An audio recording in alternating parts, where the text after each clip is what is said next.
আসসালামু আলাইকুম প্রিয় দর্শক, রান্নার ঝামেলা ছাড়াই মাত্র 5 মিনিটে তৈরি করে নিতে পারেন বাচ্চাদের জন্য পুষ্টিকর ও মজাদার এই খাবারটি খাওয়ালে বাচ্চার যেমন ঘুম ভালো হবে, তেমনি বাচ্চার রোগ প্রতিরোধ ক্ষমতা বৃদ্ধি পাবে।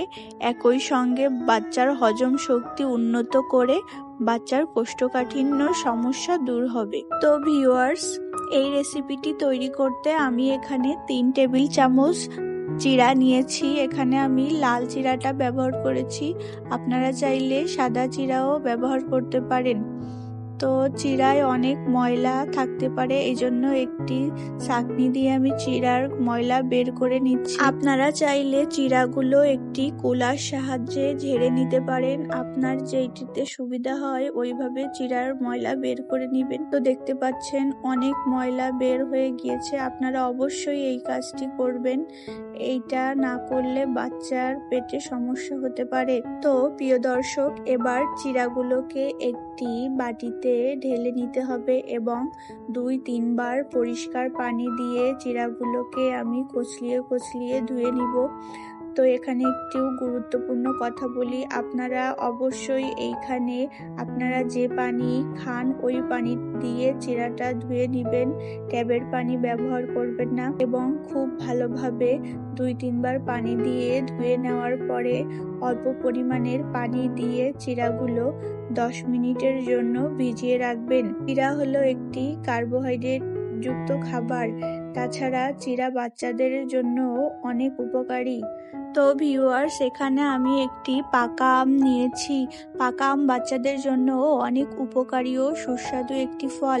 এখানে আমি আমগুলো টুকরো করে কেটে নিয়েছি। তো ভিউয়ার্স, আপনারা দেখতে পাচ্ছেন আমার ভিজিয়ে রাখা চিড়া খুব ভালোভাবে ভিজে নরম হয়ে গিয়েছে। এই পর্যায়ে আমি চিড়া ও আম একটি ব্লেন্ডার জারে নিয়ে খুব ভালোভাবে মিহি করে ব্লেন্ড করে নিব, যেন আমের কোনো আঁশ না থাকে। খুব ভালোভাবে ব্লেন্ড করে নিতে হবে, কারণ বাচ্চাদের গলায় যদি আমের আঁশ আটকে যায় তাহলে বাচ্চারা বমি করে দিতে পারে।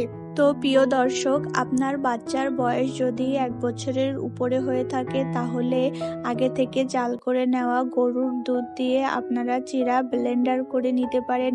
আর যদি বাচ্চার বয়স 1 বছরের নিচে হয় তাহলে অবশ্যই গরুর দুধ ব্যবহার করবেন না, নর্মাল বিশুদ্ধ খাবার পানি ব্যবহার করবেন। আপনার বাচ্চার বয়স যদি 1 বছরের উপরে হয়ে থাকে তাহলে অল্প পরিমাণে লবণ ব্যবহার করতে পারেন স্বাদের জন্য।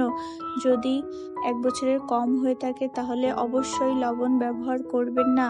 তো খুব ভালোভাবে মাত্র 5 মিনিটেই তৈরি হয়ে গিয়েছে সুপার টেস্টি ও পুষ্টিকর একটি খাবার। অবশ্যই আপনার বাচ্চাকে এই খাবারটি খাওয়াবেন।